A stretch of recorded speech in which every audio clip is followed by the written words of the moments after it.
semua, jumpa lagi dalam program persiapan guru sekolah minggu, program kerjasama YKB GKI TV dengan Bina Warga. Dalam program ini kita akan bersama-sama mempersiapkan pelayanan yang Tuhan percayakan untuk kita melayani adik-adik.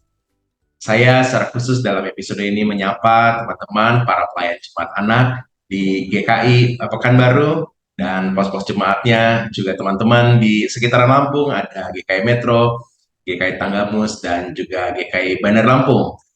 Semoga semua di momen Natal ini semua penuh dengan sukacita dan semangat melayani terus ada.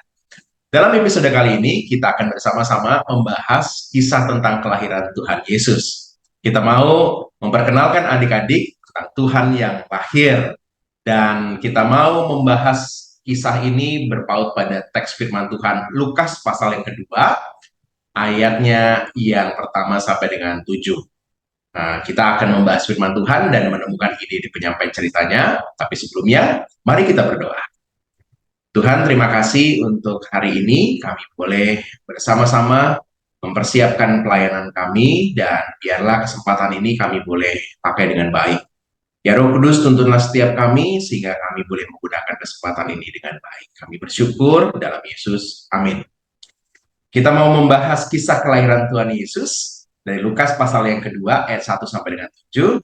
Ada Kakak Pendeta Santi akan menolong kita untuk menggali firman Tuhan. Kak Santi, silakan.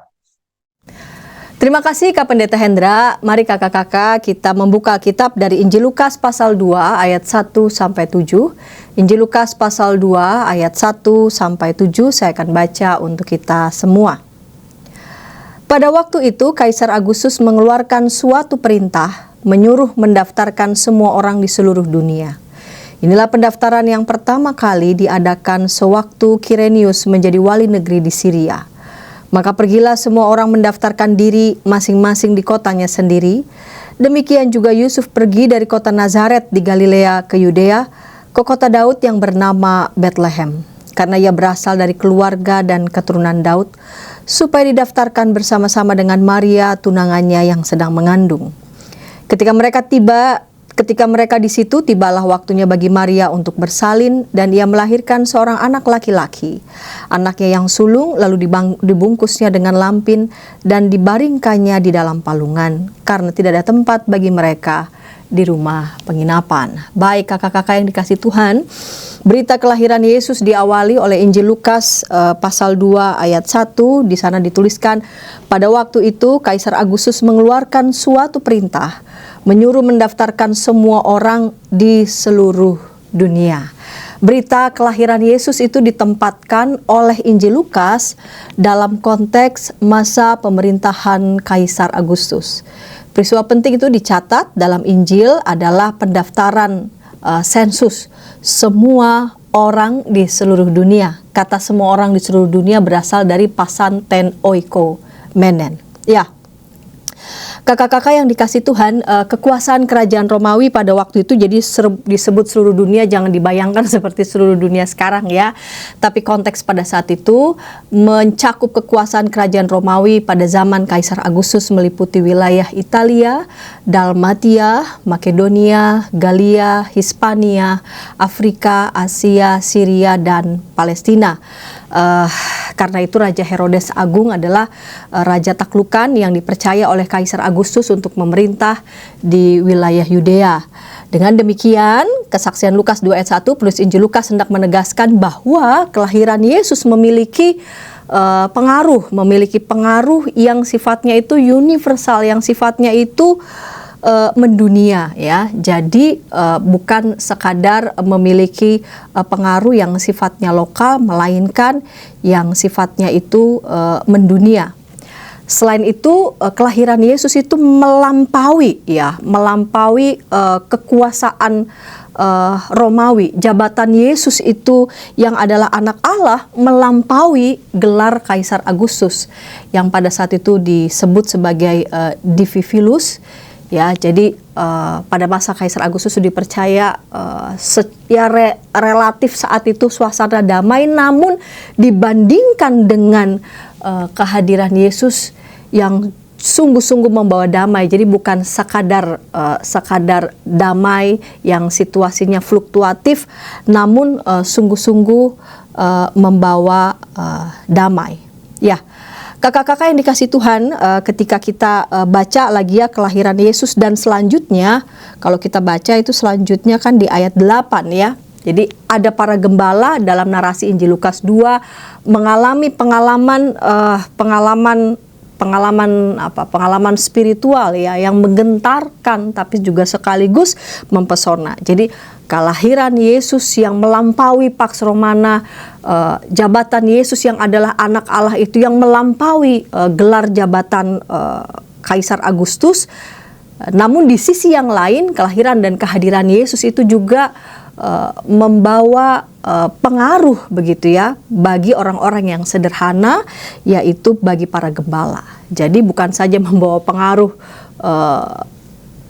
yang sifatnya universal, mendunia, jabatan yang melampaui bahkan ya jabatan Kaisar Agustus, melainkan kehadiran kelahiran Yesus juga memberikan pengaruh juga kepada orang-orang yang sederhana yang waktu itu diwakili oleh para gembala yang mengalami pengalaman spiritual yang menggentarkan tapi juga sekaligus mempesona. Para gembala itu yang lalu kemudian didatangi oleh para malaikat yang mengatakan, jangan takut sebab sesungguhnya aku memberitakan kepadamu kesukaan besar untuk seluruh bangsa. Hari ini telah lahir bagimu juru selamat, yaitu Kristus Tuhan di kota Daud. Jadi kelahiran dan kehadiran Yesus itu membawa pengaruh yang universal, membawa pengaruh yang mendunia. Kehadirannya itu membawa damai yang bukan damai yang sekadar damai ya, yang situasinya fluktuatif. Ya, kakak-kakak yang dikasih Tuhan, dari sini kita melihat tujuan di setiap kelas. Anak mengenal kisah kelahiran Tuhan Yesus, anak dapat menceritakan ulang kisah kelahiran Tuhan Yesus. Lalu kelas kecil, anak tahu bahwa kelahiran Tuhan Yesus lahir dalam kondisi yang sederhana. Itu ditegaskan begitu ya di ayat 7, dan ia melahirkan seorang anak laki-laki, anak yang sulung lalu dibungkusnya dengan lampin dan dibaringkannya di dalam palungan karena tidak ada tempat bagi mereka di rumah penginapan. Lalu kemudian itu ditegaskan lagi oleh malaikat pada para gembala di ayat 8, dan inilah tandanya bagimu, kamu akan menjumpai seorang bayi dibungkus dengan lampin dan terbaring di dalam palungan. Ya. Lalu tujuan di kelas kecil, anak mau terus menyambut kelahiran Tuhan Yesus dalam semangat kesederhanaan dan kepedulian. Jadi Allah yang adalah Allah Maha Besar itu berkenan membatasi dirinya sedemikian rupa, berinkarnasi dalam Yesus Kristus. Jadi Ia yang sangat besar itu, yang maha itu, lalu kemudian berkenan ya menjadi manusia di dalam diri Yesus Kristus. Di kelas besar, tujuan adalah anak tahu bahwa kelahiran Tuhan Yesus lahir dalam kondisi yang sangat sederhana, dan anak mau terus menyambut kelahiran Tuhan Yesus dalam semangat kesederhanaan dan semangat kepedulian tadi ya. Jadi kelahiran Yesus itu berbeda begitu ya dengan gelar yang sangat besar begitu, yaitu Kaisar Agustus. Sekalipun Kaisar Agustus sebagai kaisar memimpin dunia pada saat itu, tetapi kelahiran dan kehadiran Yesus yang adalah anak Allah, gelar jabatannya itu melampaui Pax Romana dan memberikan pengaruh yang universal dan mendunia, namun hadir ya di dalam kesederhanaan, di dalam kesahajaan, di dalam semangat kepedulian bagi dunia, bagi manusia. Demikian Kak Pendeta Hendra. Terima kasih Kak Santi sudah menolong kita untuk menangkap pesan firman Tuhan di Lukas pasal yang kedua ayat 1 sampai dengan 7. Kita akan membahas ide penyampaian cerita di tiap kelas. Kita awali dari kelas balita-balita. Tapi sebelumnya, mari kita ikuti dulu beberapa informasi berikut.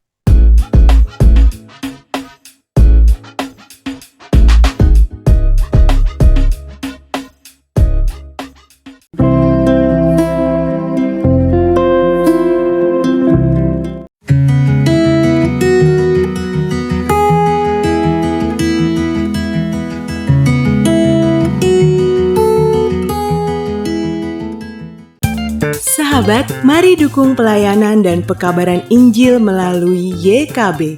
dengan membagikan link acara ini kepada sebanyak mungkin orang. Dukungan juga dapat saudara lakukan dengan mentransfer dukungan finansial ke rekening BCA ke nomor 450 305 2990 450 305 2990 atas nama Yayasan Komunikasi Bersama.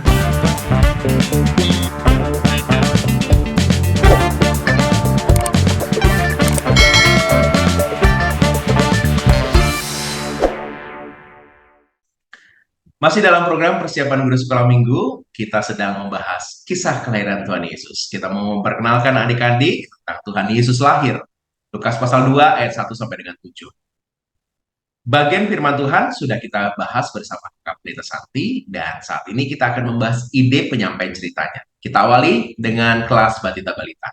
Ada Kak Lucy yang akan menolong kita menemukan ide di kelas. Kak Lucy, silakan. Shalom kakak-kakak yang dikasih oleh Tuhan Yesus Kristus. Saat ini saya akan membawakan persiapan guru sekolah minggu untuk kelas Batita dan Balita dengan tema Tuhan Yesus lahir. Adapun tujuan pembelajaran dari tema ini ialah yang pertama, ASN mengenal kisah kelahiran Tuhan Yesus. Dan yang kedua, ASN dapat menceritakan ulang kisah kelahiran Tuhan Yesus. Sebagai pembuka, kakak-kakak bisa bertanya kepada adik-adik mengenai pulang kampung atau mudik. Apakah adik-adik pernah pulang kampung? Biasanya kalau pulang kampung ke kota apa? Menggunakan transportasi apa? Atau berapa lama waktu yang diperlukan untuk sampai ke kota tujuan? Dari sini kakak-kakak bisa masuk ke dalam kisah kelahiran Tuhan Yesus. Hari ini kakak juga mau bercerita tentang seorang bapak dan seorang ibu yang mau pulang kampung. Bapak ini bernama Bapak Yusuf dan ibunya bernama Ibu Maria. Mereka tinggal di sebuah kota yang bernama Nazaret dan mereka harus pulang ke kota Bethlehem. Kakak-kakak bisa menampilkan peta Nazaret hingga Bethlehemnya, jarak antara Nazaret dan Bethlehem, sehingga adik-adik bisa membayangkan begitu jauhnya kota Nazaret dan Bethlehem, begitu jauhnya jarak yang harus ditempuh oleh Ibu Maria dan Bapak Yusuf. Pada saat itu tidak ada transportasi seperti kita pada saat ini. Tidak ada bus, tidak ada motor, tidak ada mobil, kereta api, pesawat, ataupun kendaraan online seperti saat ini. Jadi mereka harus berjalan kaki. Jaraknya jauh, mereka berjalan kaki. Apalagi pada saat itu Ibu Maria sedang hamil, sedang mengandung. Hamil berarti ada bayi di dalam perutnya Ibu Maria. Wah, pasti perjalanannya tidak mudah. Ibu Maria harus berhenti beberapa kali. Ibu Maria dan Bapak Yusuf harus beristirahat di beberapa tempat supaya Ibu Maria tidak kecapean. Nah, mereka setelah menempuh beberapa hari perjalanan akhirnya sampai di kota Bethlehem. Tapi karena banyak orang yang mudik, banyak orang yang pulang kampung, sehingga tempat penginapan ataupun rumah-rumah di sana sudah penuh. Ibu Maria dan Bapak Yusuf coba mengetuk pintu rumah yang pertama. Permisi, apakah ada rumah, apakah ada ruangan yang kosong untuk kami beristirahat? Tidak ada. Lalu mereka pergi ke rumah yang lain. Tok tok tok, apakah ada tempat untuk kami beristirahat? Tidak ada. Lalu juga tok tok tok, pergi ke tempat yang lain dan tidak ada tempat untuk mereka beristirahat. Hingga ada seorang yang begitu baik memberikan tempatnya, walaupun bukan tempat yang bagus, tempat yang mewah, tempatnya sederhana. Tetapi orang ini mau memberikan tempat yang sederhana itu bagi Bapak Yusuf dan Ibu Maria untuk beristirahat. Bukan cuma beristirahat, ternyata Ibu Maria juga sudah waktunya melahirkan. Jadi di tempat yang sangat sederhana itu, Ibu Maria harus melahirkan bayi Yesus.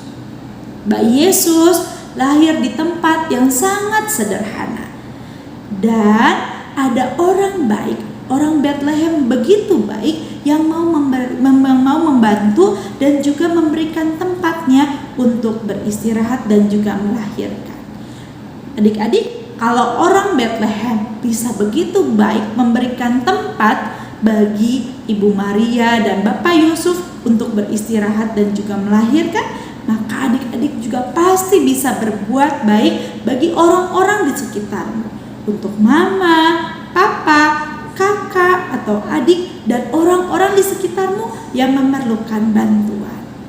Kakak-kakak bisa menggunakan metode itu, atau kakak-kakak juga bisa memberikan video untuk menceritakan kisah ini. Namun tetap kakak-kakak harus memberikan juga penjelasan bagi adik-adik.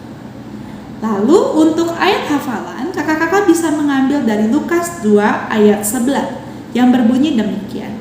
Hari ini telah lahir bagimu juru selamat, yaitu Kristus Tuhan di kota Daud. Demikian persiapan guru sekolah minggu kita pada hari ini untuk kelas batita dan balita. Semoga persiapan ini dapat membantu kakak-kakak di dalam mempersiapkan diri untuk memberikan pembelajaran bagi adik-adik sekolah minggu. Tuhan Yesus menolong kakak-kakak dan shalom. Terima kasih Kak Lucy sudah menolong kita untuk menemukan ide yang bisa kita gunakan di kelas Batita Balita. Kita akan beranjak ke kelas lainnya, tapi sebelumnya mari kita ikuti dulu beberapa informasi berikut.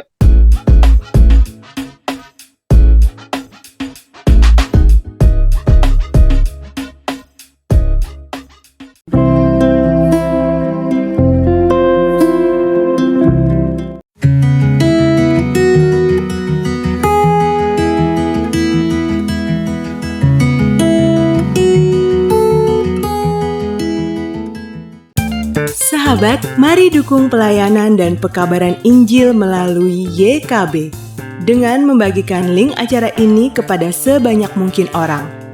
Dukungan juga dapat saudara lakukan dengan mentransfer dukungan finansial ke rekening BCA ke nomor 450 305 2990 450 305 2990 atas nama Yayasan Komunikasi Bersama.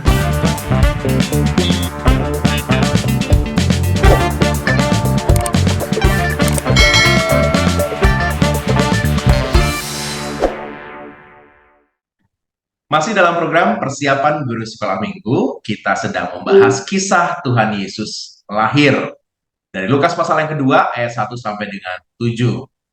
Kita akan membahas ide penyampaian cerita di kelas kecil 1 sampai dengan 3 SD. Ada Kak Rahel yang akan menolong kita untuk menemukan ide yang menarik nih di kelas kecil. Kak Rahel, silakan. Terima kasih kakak-kakak untuk kesempatannya. Dan pada saat ini mari kita mempersiapkan diri untuk mengajar anak-anak kita di sekolah minggu, khususnya untuk kelas kecil. Dan pada saat ini kita akan sama-sama fokus pada tema Tuhan Yesus lahir. Dan saya akan bagikan pada kita semua beberapa metode, segitu ya, saran metode cara untuk nantinya mengajar anak-anak kita di kelas kecil. Setelah tadi sebelumnya kita sudah mendengarkan bersama-sama pembahasan dan juga refleksi tentang Tuhan Yesus yang sudah lahir ke dunia. Kita akan fokus pada Injil Lukas pasal 2 ayat 1 sampai dengan 7.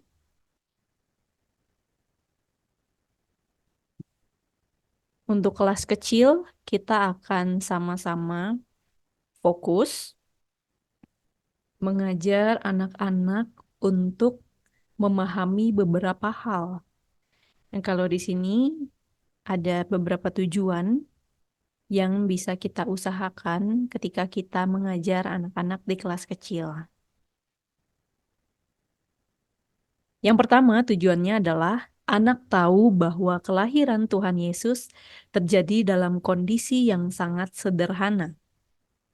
Lalu yang kedua, anak mau terus menyambut kelahiran Tuhan Yesus dalam semangat kesederhanaan dan juga kepedulian. Ini beberapa tujuan yang bisa kita jadikan acuan ketika kita akan mengajar anak-anak di kelas kecil. Lalu inilah metode yang bisa saya berikan atau yang saya sarankan kepada kakak-kakak, yaitu mulai dari pembukaan, kita bisa memberikan pertanyaan yang mengajak anak-anak untuk menyadari bahwa kesederhanaan dan juga kepedulian itu adalah hal yang bermakna. Dua hal ini saja yang kita tekankan. Ada kesederhanaan dan juga kepedulian. Inilah hal yang bermakna. Terkhusus juga dalam pengajaran kita di tema ini. Kita bisa memberikan pertanyaan demikian. Siapakah yang pernah menolong orang? Nanti akan ada respon dari anak-anak. Kalau ada yang merespon angkat tangan atau mau jawab, dipersilahkan, lalu biarkanlah mereka bercerita. Bagaimana mereka menolong orang lain, bagaimana mereka memberikan diri, memberikan mungkin waktu mereka atau tenaga mereka untuk bisa menolong orang lain atau memberikan apa yang ada pada diri mereka, entah itu uang dan yang lainnya.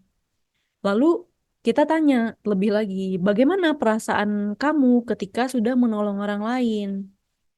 Itu. Apakah mungkin mereka senang atau mungkin ada perasaan-perasaan lainnya? Itulah yang kita coba gali. Kita coba lihat bagaimana sih ketika anak-anak sudah memberikan sesuatu kepada orang lain, peduli kepada orang lain, mau menolong orang lain, apakah perasaan mereka juga bersuka cita? Nah, kita tanya juga, kalau gitu sekarang siapa yang pernah ditolong oleh orang lain? Siapa yang pernah ditolong mungkin entah oleh papa mama atau mungkin teman atau guru. Nah, biarkan lagi anak-anak untuk bercerita. Bagaimana orang lain menolong mereka? Bagaimana mereka mendapatkan pertolongan, mendapatkan kepedulian dari orang lain? Lalu kita tanya, gimana perasaannya ketika ditolong?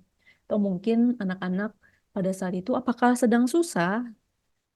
Apakah ada kesulitan yang mereka hadapi sehingga akhirnya mereka butuh pertolongan? Dan bagaimana perasaannya ketika dalam keadaan itu, dalam keadaan yang genting atau dan penting, lalu kita mendapatkan pertolongan?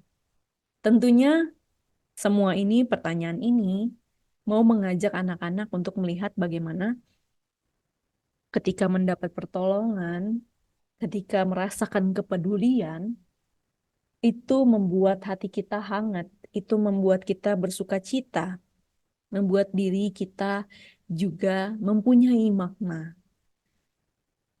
Nah, inilah yang bisa kita sampaikan dari pembukaan. Lalu masuk ke isi cerita, kita bisa memberikan jembatan atau bridge, yaitu ternyata hal-hal yang sederhana atau hal-hal yang bentuknya kepedulian itu begitu menghangatkan hati kita. Bahwa kesederhanaan, kepedulian itu begitu berdampak kepada kehidupan kita. Nah, pada hari ini kita akan mendengarkan kisah tentang seorang juru selamat yang lahirnya dalam kesederhanaan dan juga kepedulian. Lalu untuk metode yang bisa kita lakukan ketika masuk ke isi cerita, kakak-kakak bisa membawa sebuah kertas gitu ya yang digulung, mungkin bisa kertas-kertas yang warnanya coklat begitu yang sudah ada isinya. Lalu kakak-kakak bisa menyampaikan bahwa kakak saat ini membawa sebuah pengumuman penting. Ini adalah perintah dari seorang kaisar. Ini perintah dari seorang pemimpin. Oh, namanya perintah berarti harus dilakukan. Kita harus taat pada perintah. Harus dilakukan oleh semua orang perintah ini. Tapi adakah yang mau untuk membantu kakak membacakan perintah ini? Lalu berikanlah kertas itu kepada anak yang mau membantu, biar dibacakan. Isinya boleh silahkan sekreativitas kakak-kakak. Yang penting poinnya adalah tentang pengumuman-pengumuman bahwa ada pendaftaran yang harus diikuti oleh semua orang. Silahkan mendaftar. Intinya demikian. Setiap orang harus mendaftarkan dirinya, harus mendata dirinya, dan juga keluarganya. Selanjutnya, kita bisa menceritakan kelanjutan dari kisah ini. Ketika anak-anak sudah selesai membaca, kita kisahkan bahwa dulu di zamannya Kaisar Agustus yang memerintah pada saat itu, ada sebuah pendaftaran besar-besaran yang harus dilakukan sama semua orang. Semua pokoknya harus mendaftar, harus turut dengan perintah itu, mengikuti atau taat pada perintah itu. Taatnya dengan apa? Ya mendaftar. Semua orang mendaftarkan diri masing-masing di kotanya sendiri, di tempat asalnya. Dan Yusuf juga mau mendaftarkan dirinya di kota asalnya, yaitu Bethlehem. Yusuf ingin mendaftarkan dirinya dengan Maria, yang pada saat itu sedang mengandung. Sehingga mereka yang saat itu berada di kota Nazaret harus kembali ke Bethlehem. Mereka sedang berada di tempat lain, yaitu di Nazaret. Dan untuk pendaftaran itu mereka harus melakukan perjalanan ke Bethlehem. Harus kembali ke kotanya. Nah, kita bisa memberikan ilustrasi bagaimana ini bukan perjalanan yang mudah, ini bukan perjalanan yang dekat, yang 5 menit sampai, gitu ya, yang 5 menit udah sampai di tujuan. Tapi kita bisa memberikan ilustrasi, kalau di sini saya berikan peta, memang perlu waktu, ada jarak yang cukup jauh untuk ditempuh. Jadi ini bukan perjalanan yang mudah. Lalu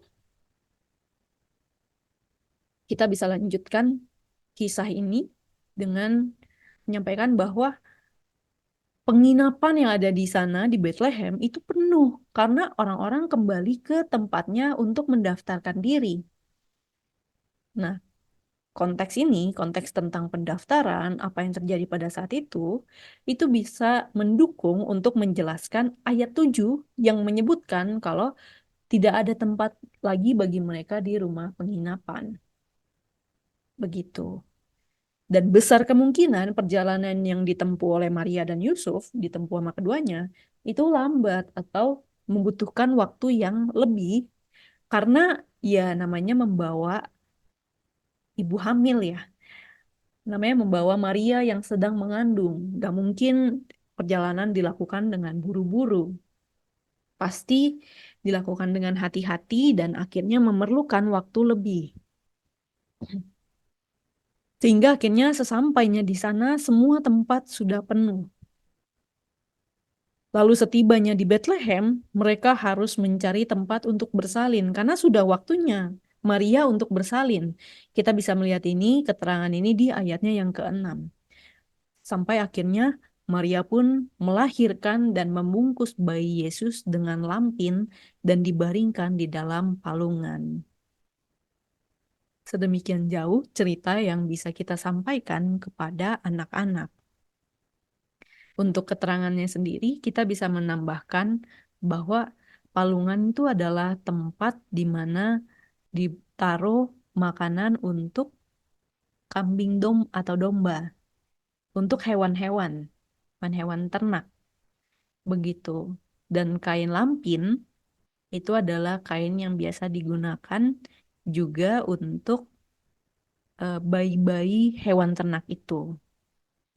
Nah, kita bisa melihat bagaimana di sini mau menunjukkan memang pada saat itu tidak ada tempat memang pada saat itu begitu padat gitu ya, begitu ramai tempat yang ada, sehingga untuk bisa melahirkan bayi Yesus, Maria dan Yusuf itu perlu tempat lain yang lebih sepi begitu ya, yang tidak ada orangnya untuk melahirkan bayi Yesus. Kira-kira demikian. Sehingga akhirnya itulah yang terjadi, yang kita bisa lihat di ayat 7. Nah, pengenaan firman untuk anak-anak di kelas kecil, yang pertama, kita bisa menyampaikan bahwa kehangatan Natal justru hadir dalam kesederhanaan dan juga kepedulian. Kesederhanaannya apa? Kesederhanaan bahwa bayi Yesus itu lahir di tempat yang terpisah dari keramaian. Bayi Yesus lahir bukan di tempat yang mewah, bahkan mungkin itu di kandang. Justru dalam waktu atau dalam keadaan yang sederhana. Dan juga dalam kepedulian. Orang yang bisa menerima Maria dan Yusuf yang pada saat itu kondisinya semua penginapan full, semua tempat udah padat sama orang, tapi Maria dan Yusuf diterima dalam kehangatan, yaitu kehangatan untuk bisa hadir, untuk bisa sama-sama berada di Bethlehem begitu, dan diberikan tempat untuk melahirkan, diberikan tempat untuk kepentingannya pada saat itu, yaitu kepentingan untuk bersalin, melahirkan bayi Yesus. Di sini kita bisa melihat ada nilai kesederhanaan dan juga kepedulian kepada Maria dan juga Yusuf.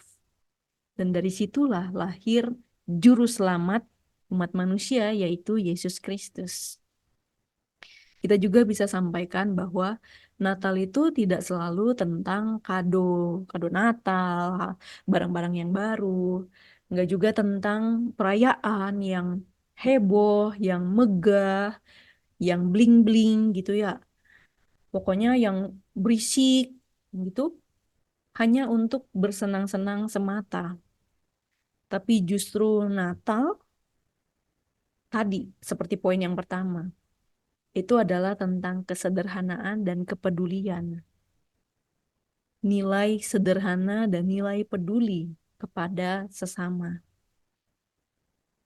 Lalu kita bisa mengajak anak-anak untuk berkomitmen mau peduli kepada sekitarnya, bahkan pun dengan cara yang sederhana.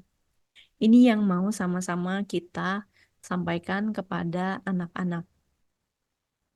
Sederhananya demikian.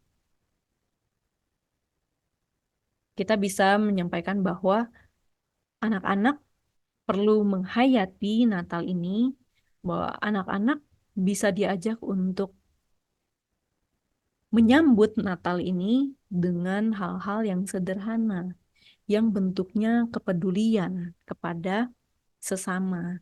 Siapa sesamanya?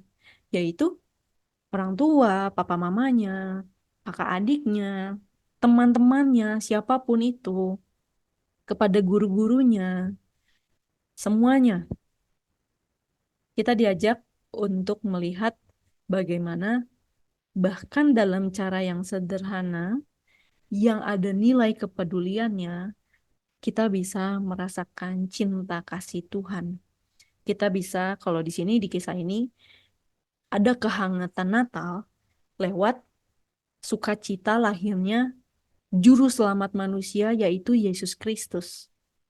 Untuk kehidupan anak-anak, lewat cara yang sederhana dengan nilai-nilai kepedulian, itu bisa juga merasakan cinta kasihnya Tuhan, kehangatan kasih Tuhan kepada kita.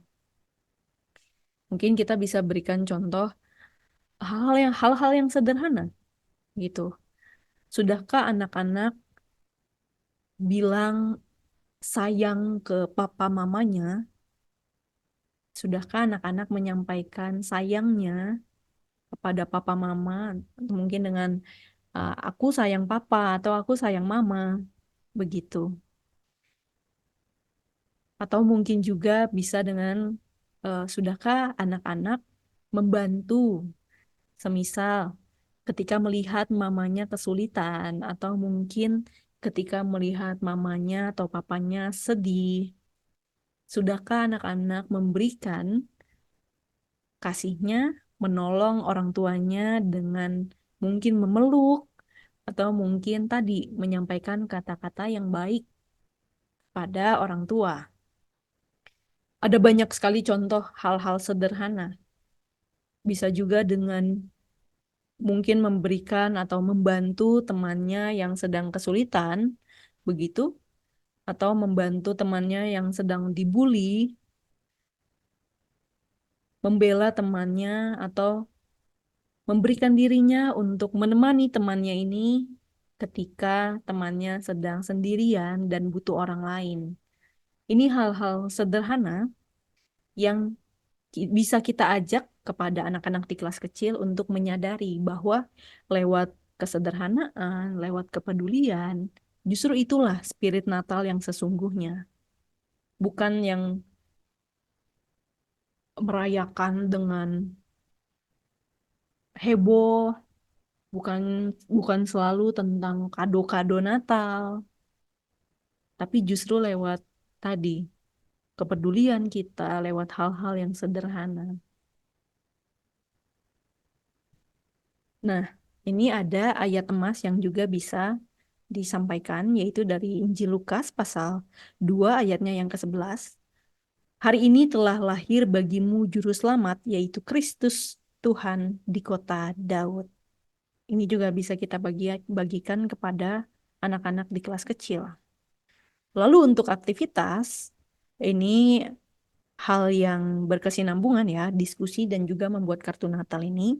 Ini saya memberikan saran aktivitas. Kita bisa mengajak anak-anak untuk berdiskusi. Hal sederhana apa yang mau kamu lakukan untuk orang lain? Atau bentuk kepedulian apa yang mau kamu berikan kepada orang lain? Tadi ya, contohnya bilang, aku sayang papa atau aku sayang mama, begitu. Ini mungkin bisa lewat kata-kata yang baik, kata-kata afirmasi yang mendukung orang lain. Atau mungkin juga bisa memberikan dirinya atau waktunya kepada orang lain. Nggak harus hal-hal yang besar, nggak harus hal-hal yang sulit untuk dilakukan, tapi justru lewat hal-hal yang sederhana. Lalu, dari diskusi ini, ketika mereka sudah menentukan hal apa yang mau dilakukan, mereka akan menuliskannya di dalam kartu Natal. Mereka akan menuliskan hal tersebut dalam kartu Natal, yang kita akan membuat kartu dengan dekorasi Natal yang isinya adalah komitmen untuk peduli kepada sesama dan menghargai kesederhanaan. Menghargai hal-hal yang sederhana, hal-hal yang mungkin anak-anak lihat kecil, gitu. Nah, ini salah satu contohnya. Ini gambar hanya ilustrasi saja, maksudnya hanya gambaran, contoh dekorasi cover dari kartu Natal yang bisa dibuat. Untuk bahan-bahannya sendiri, kita bisa mengajak anak-anak untuk memakai kertas buffalo, begitu. Kertas buffalo itu kan lebih tebal ya daripada kertas yang biasa. Nah, itu bisa dilipat menjadi dua supaya bentuknya menjadi kartu. Lalu nantinya untuk dekorasinya atau gambar di depannya, kalau dari ilustrasi ini kita bisa melihat ada palungan. Palungan yang tadi sama-sama kita hayati sebagai salah satu bentuk kesederhanaan dari kelahiran Tuhan Yesus, ini juga bisa menjadi eh, contoh di kartu Natal yang kita buat. Ini bisa dibentuk dari stik es krim yang dipotong demikian, sesuai dengan yang ada di ilustrasi gambarnya. Lalu juga ada gambar kayu boleh untuk ditempelkan sebagai cover depan. Begitu.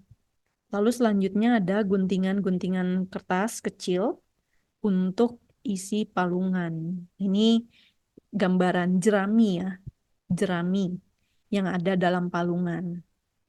Begitu. Lalu ada kertas berbentuk bulat kecil untuk menggambarkan kepala bayi Yesus.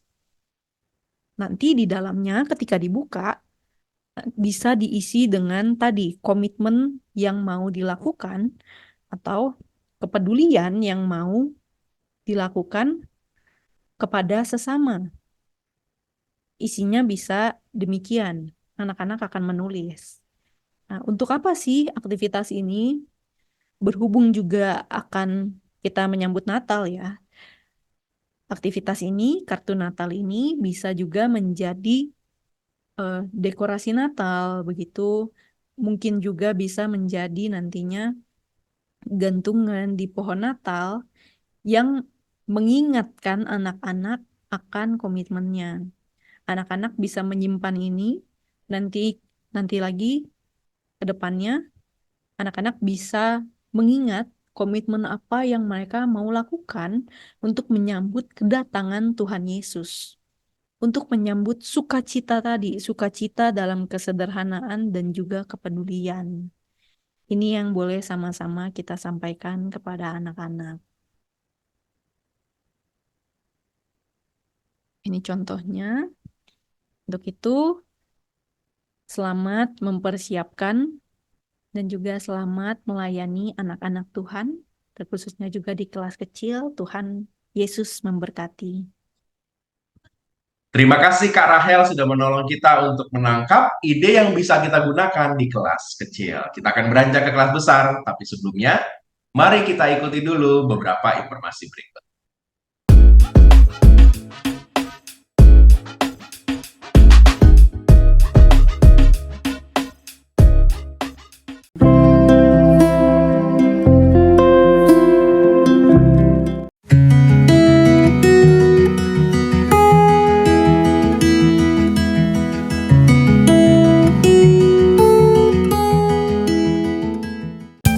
Sahabat, mari dukung pelayanan dan pekabaran Injil melalui YKB dengan membagikan link acara ini kepada sebanyak mungkin orang. Dukungan juga dapat saudara lakukan dengan mentransfer dukungan finansial ke rekening BCA ke nomor 450 305 2990 450 305 2990 atas nama Yayasan Komunikasi Bersama.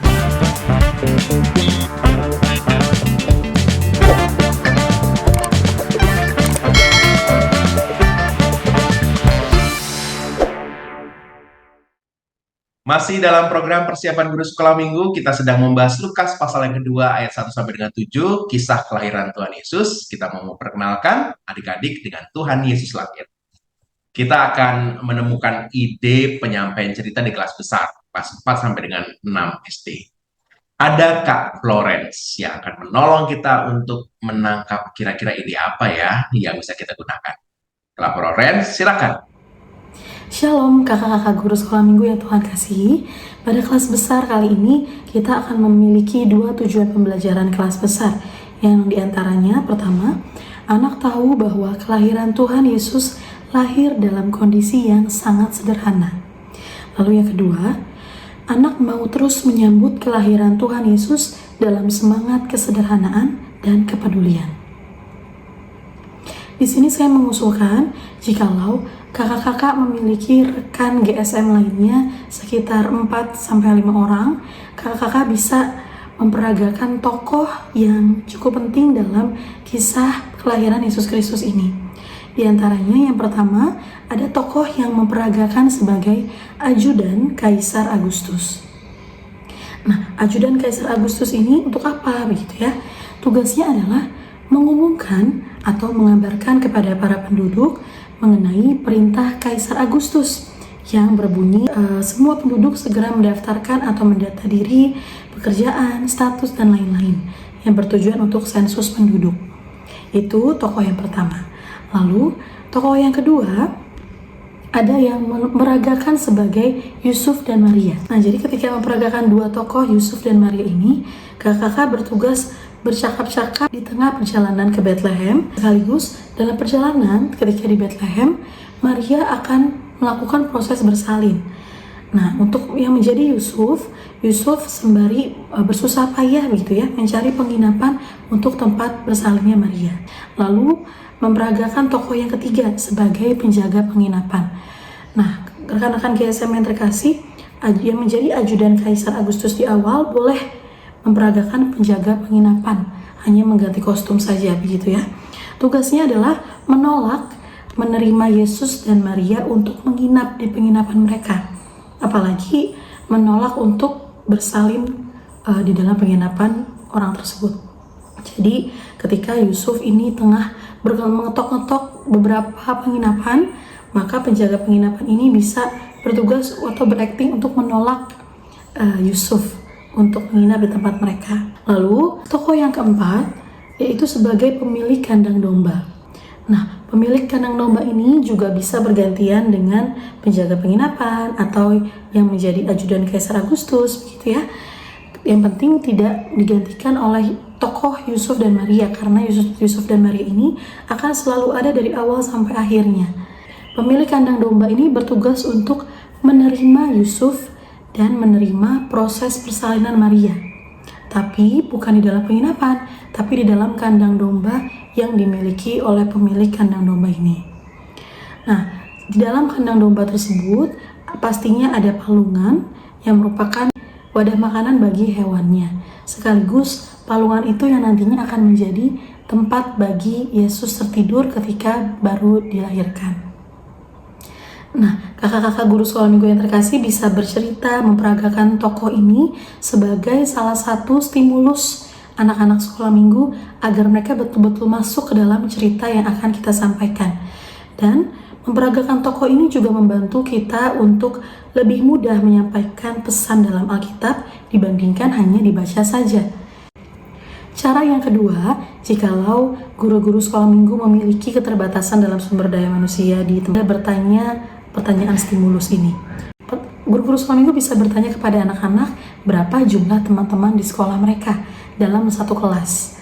Bisa satu kelas di sekolah mereka masing-masing atau satu kelas dalam sekolah minggu mereka saat ini gitu ya. Lalu setelah anak-anak sekolah minggu menjawab tentang jumlah teman mereka di kelas, guru-guru sekolah minggu juga bisa kembali menanyakan apakah ada teman yang namanya tidak terdaftar dalam buku presensi atau absensi atau buku kehadiran. Mungkin sebagian anak akan menjawab semuanya terdaftar.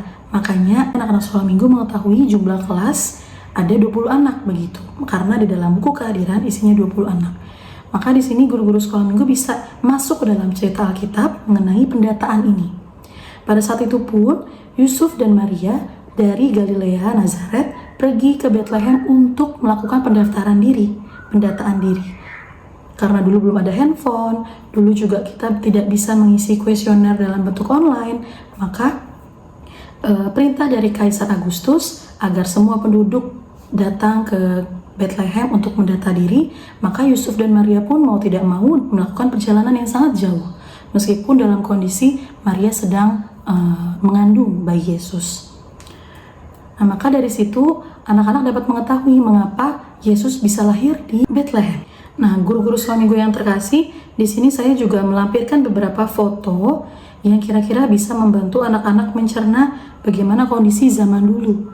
Apalagi ketika zaman dulu tidak ada mobil, tidak ada kendaraan seperti zaman sekarang, maka kita bisa menyajikan foto-foto ketika Yusuf dan Maria melakukan perjalanan menggunakan transportasi keledai. Nah, setelah itu kita bisa lanjut ke dalam cerita berikutnya. Ketika dalam tengah perjalanan, Maria ingin bersalin. Maria ingin melahirkan bayi Yesus, namun tidak ada satupun penginapan yang mau menerima proses persalinan tersebut. Lalu ada satu gambar yang isinya di situ ada tokoh Yusuf dan tokoh si pemilik kandang domba. Nah, maka pemilik kandang domba ini yang menerima kedatangan Yesus dan menerima proses persalinan Maria di dalam kandang domba tersebut. Baru di akhirnya ada gambar juga yang mengisahkan bahwa Yesus sudah lahir di dalam kandang domba dan diletakkan di atas palungan. Nah, rekan-rekan GSM yang terkasih, gambar-gambar ini bisa kita dapatkan di dalam website freebibleimage.org. Di situ sudah saya cantumkan di dalam PowerPoint kita. Selanjutnya, ketika anak-anak kelas besar sekolah minggu sudah mengetahui bagaimana kisah yang sebenarnya, maka kita akan mempertanyakan pertanyaan implikasi. Di sini, guru-guru sekolah minggu bisa mengajak anak-anak untuk membayangkan bagaimana jika pada saat itu tidak ada satupun orang yang mau menerima Yusuf dan persalinan Maria. Maka mungkin saat ini tidak ada Yesus yang lahir ke dalam dunia, ataupun dalam persalinan Maria tersebut sangat kesulitan. Jadi ajak anak-anak untuk membayangkan bagaimana kondisi kesederhanaan yang dirasakan oleh Yusuf Maria, apalagi Yesus yang lahir ke dalam dunia pada saat itu. Guru-guru sekolah minggu boleh kembali bertanya kepada anak-anak sekolah minggu, apakah Yesus lahir di hotel, gitu ya, atau lahir di rumah sakit, atau lahir di rumah yang mewah dengan AC, atau dengan kasur yang empuk dan sebagainya. Jadi kita juga bisa mengetes apakah anak-anak sekolah minggu betul-betul menyimak cerita kita di awal. Dan jika mereka lupa, bisa kita ingatkan kembali. Selanjutnya, ketika anak-anak sudah menjawab beberapa pertanyaan tadi, maka kita bisa masuk dalam poin penting, bahwa sesuai dengan tujuan kelas besar ini, kelahiran Yesus itu sangatlah sederhana. Mungkin kandang dombanya aromanya tidak sedap, aromanya bau, begitu ya rekan-rekan. Kandangnya pun mungkin panas, karena berada di dalam bagian bawah rumah si pemilik kandang domba. Tempatnya juga tidak bersih, tidak higienis, dan juga memiliki keterbatasan yang lainnya. Poin yang kedua, ajaklah anak sekolah minggu untuk menyambut kelahiran Yesus dengan baju rapi, sopan yang sudah dimiliki. Tidak harus beli baju baru, tidak harus membeli sepatu baru, tidak harus mendapatkan kado yang baru, kado yang luar biasa, tidak harus. Dan tidak harus juga merayakan Natal dengan mewah dan megah, tetapi dengan kebaikan-kebaikan yang harusnya diusahakan sedari kecil. Yang ketiga, ajak anak sekolah minggu untuk peduli dan suka menolong orang di sekitar, seperti pemilik kandang domba yang tadi. Jadi ketika anak-anak sudah membayangkan bagaimana jika tidak ada satupun yang menerima proses persalinan Maria, maka pada zaman sekarang pun guru sekolah minggu bisa mengajak anak-anak untuk membayangkan bahwa bagaimana di luar sana jika tidak ada orang yang bantu, orang-orang yang berkesusahan, orang-orang yang memiliki keterbatasan yang banyak. Maka ajak anak sekolah minggu untuk semakin rajin dalam berbagi hal-hal yang terkecil. Misalkan guru sekolah minggu bisa mengingatkan kembali anak-anak sekolah minggu untuk memberikan persembahan dengan hati yang damai. Lalu ajak anak sekolah minggu pun untuk semakin mengasihi orang tua mereka. Sama seperti yang tadi ketika Yusuf dan Maria bersusah payah untuk mencari penginapan agar Yesus ini bisa lahir di tempat yang layak, bagus, begitu ya. Meskipun pada akhirnya lahir dalam kesederhanaan, maka guru sekolah minggu bisa mengajarkan anak-anak sekolah minggu mengingatkan kembali bahwa orang tua mereka pun turut berjuang sampai detik ini.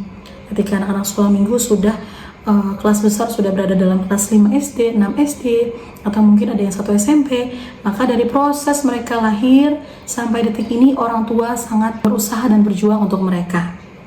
Ajak juga anak sekolah minggu untuk diingatkan kembali selalu mengasihi keluarga, mengasihi saudara-saudari mereka, tidak suka melawan, rajin belajar, berbagi, dan sebagainya. Nah, karena anak-anak sudah dipenuhi dengan pikiran-pikiran yang matang seperti tadi, maka terakhir sekali ketika pikiran mereka masih hangat-hangatnya memikirkan Natal ini, ajak anak-anak sekolah minggu untuk melakukan aktivitas menuliskan 3-5 harapan mereka di hari Natal ini atau di tahun ini sebelum menutup tahun. Ini masih harapan guru-guru sekolah minggu. Ini usul saya. Lalu yang kedua, ajak anak sekolah minggu untuk menuliskan 3 hal yang mau dilakukan mulai hari ini. Jadi berbeda dengan harapan tadi.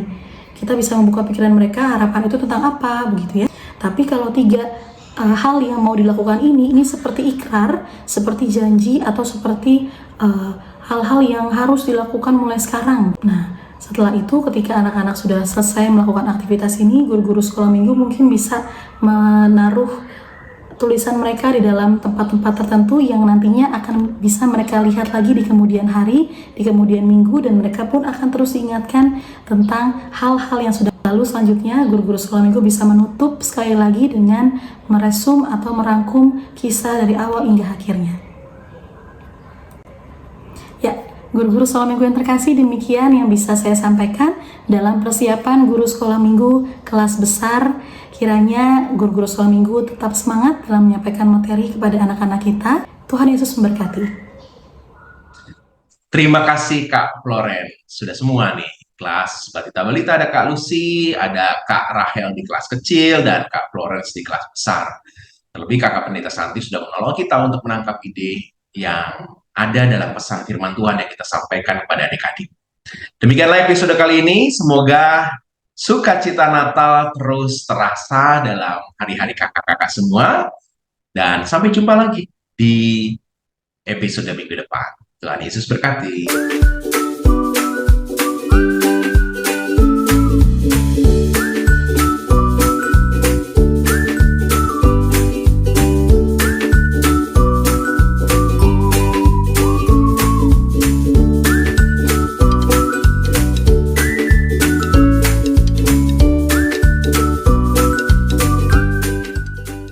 Sahabat, mari dukung pelayanan dan pekabaran Injil melalui YKB dengan membagikan link acara ini kepada sebanyak mungkin orang. Dukungan juga dapat saudara lakukan dengan mentransfer dukungan finansial ke rekening BCA ke nomor 450 305 2990 450 305 2990 atas nama Yayasan Komunikasi Bersama.